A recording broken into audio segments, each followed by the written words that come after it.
Olá, o meu nome é Paulo Cogos e eu estou fazendo esse vídeo por causa de uma notícia que eu acabei de ler e que me deixou indignado. O cara comprou uma casa, ele achou que a casa é muito ruim, e é mesmo, é uma casa brutalista, e ele quer demolir e fazer uma casa neoclássica no lugar, que é o que ele pretende. A propriedade privada é dele, mas infelizmente tem uma gangue que está querendo usar de violência para impedi-lo de fazer isso. E essa gangue se chama Prefeitura de São Paulo. A casa é tão ruim que, segundo o proprietário, ele pode levantar o braço para trocar uma lâmpada. É baixa, os quartos não têm janela, é um absurdo. E ele mesmo diz, frase dele, se houver o tombamento, vai destruir o meu sonho. E é isso que o Estado faz. O Estado é apenas um destruidor de sonhos. É isso que você poderia esperar de uma gangue. O Estado é apenas uma gangue. Uma gangue tão sofisticada que faz com que as pessoas pensem que ele não é uma gangue.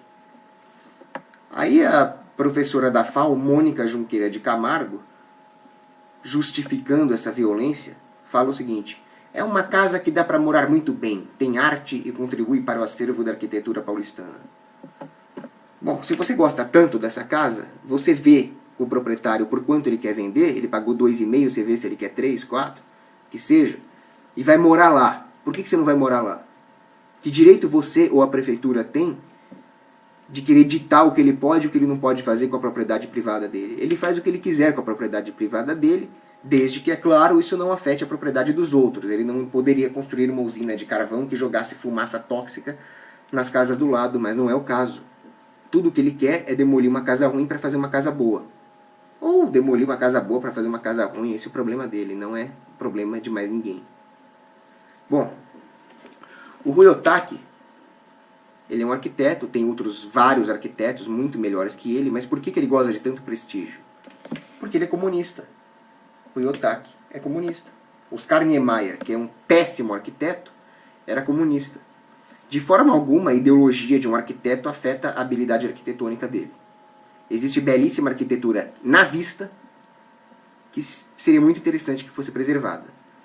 Porém, para o Estado, interessa fazer uma aliança com a intelectualidade, e a intelectualidade ruim, medíocre, interessa fazer uma aliança com o Estado. Porque no livre mercado, o intelectual, para prosperar, teria que fazer por merecer, teria que ser um bom intelectual. Os intelectuais ruins precisam de uma aliança com o Estado, da mesma forma que os empresários ruins, como Eike Batista, precisam de uma aliança com o Estado para prosperar. Porque no livre mercado ele estaria sujeito à competição. Então esses intelectuais, arquitetos, artistas ruins, como o Niemeyer, eles precisam de uma aliança com o Estado e, em troca, eles oferecem uma legitimação, uma defesa do Estado. É por isso que eles são comunistas, é por isso que eles defendem mais poder na mão do Estado. Bom, tendo falado tudo isso, alguém vai me acusar de ser contra a preservação do patrimônio histórico. Pelo contrário, eu acho muito bom que tenha herança cultural preservada. Não é o caso de uma casa do Rui Otaki que foi construída há 40 anos. Estou falando de mansões vitorianas, de pirâmides do Egito. Mesmo assim, eu sou anarquista, eu sou contra o Estado, eu sou contra o uso da violência contra inocentes. Ironicamente, ao longo da história, é o Estado que destrói o nosso patrimônio cultural e é o livre mercado que o preserva. Se tivesse lei de preservação do patrimônio histórico, esse tipo de lei coercitiva, aquilo que nós queremos preservar hoje não existiria. Imagina, vamos construir o Partenon? Não, o Partenon, se você construir o Partenon vai afetar a paisagem da Acrópole. Se você construir o Empire State, vai enfeiar o skyline da cidade.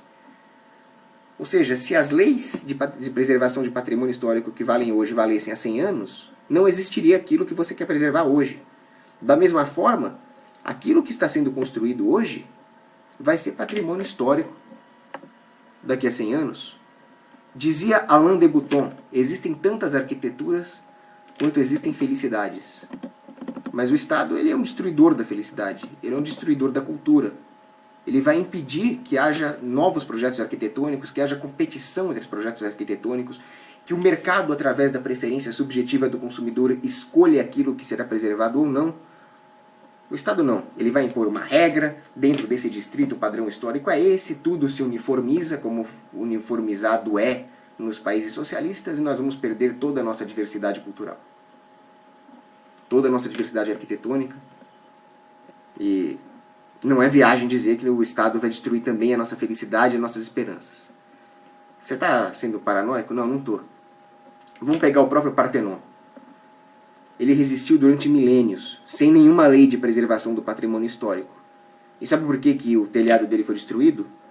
Porque chegou no século XVII, começou a Grande Guerra Turca, o Império Otomano fez do Partenon um depósito de pólvora, aí veio a República de Veneza e deu um tiro de morteiro que destruiu o telhado do Partenon.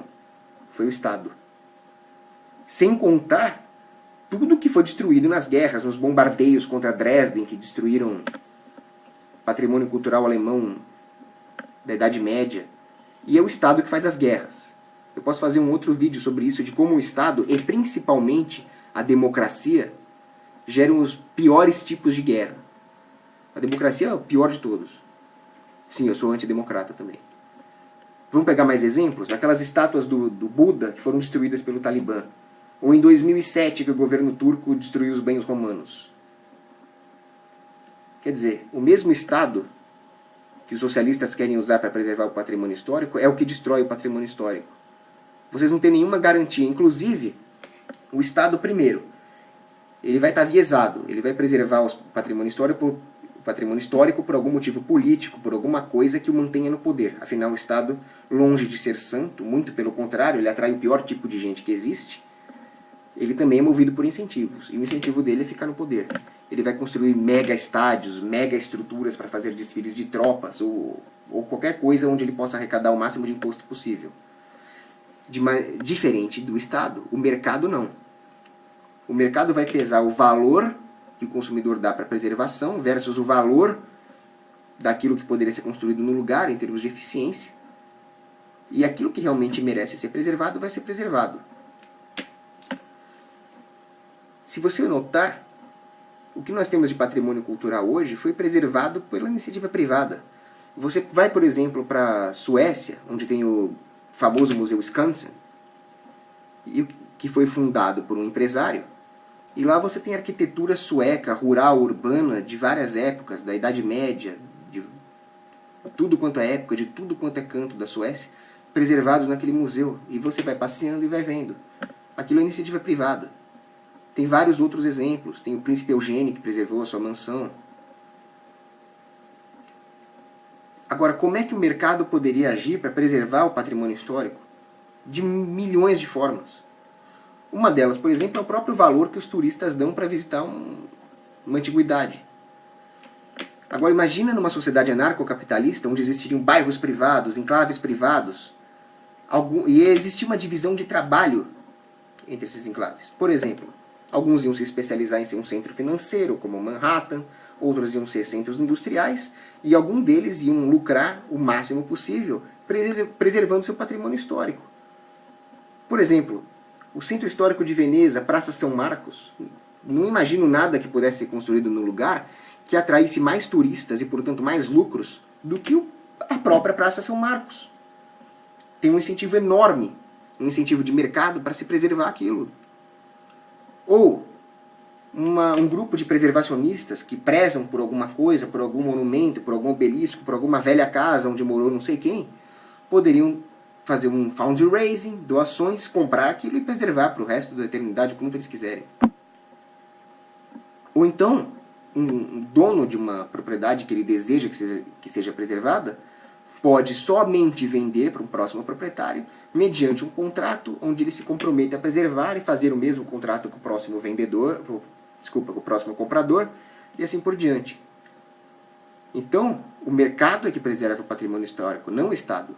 O Estado destrói. Se você pegar, por exemplo, a Batalha de Monte Cassino, os americanos resolveram destruir um monastério, porque eles achavam que tinha nazistas se abrigando dentro dele, e aí a opinião pública queria destruir esse monastério de qualquer jeito, e aí os americanos destruíram esse monastério.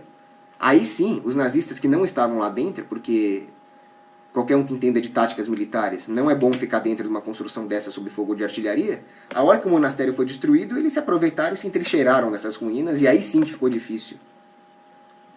Né? Então, destruíram um patrimônio cultural cometeram uma burrada militar em nome do quê? Em nome da opinião pública. Esse é o perigo da democracia. Diferente disso, o mercado vai tender a preservar cada vez mais o patrimônio cultural. Porque sem um Estado nós teríamos um acúmulo de capital muito maior. E é o acúmulo de capital que faz com que as pessoas tenham demanda por cultura. Sem acúmulo de capital, a sua demanda seria matar um bicho na selva e comer. À medida que as suas necessidades mais urgentes forem sendo satisfeitas, você vai demandando outras coisas, como, por exemplo, museus, cultura, preservação de patrimônio histórico. À medida que a humanidade for tendo cada vez mais produtividade e eficiência, maior vai ser o valor atribuído a um patrimônio histórico, já que você poderá produzir aquilo que a humanidade necessita para sua sobrevivência em um espaço físico menor. Além disso, um ambiente de liberdade social e econômica aprimora a cultura das pessoas. Vai aumentar o número de pessoas demandando preservação cultural. Já o Estado, ele perverte a cultura, ele vive disso. Então eu concluo o vídeo dizendo que é um absurdo impedirem esse proprietário de demolir a casa é dele, e que o mercado seria muito melhor para se preservar o patrimônio histórico e de forma muito mais ética. Um abraço.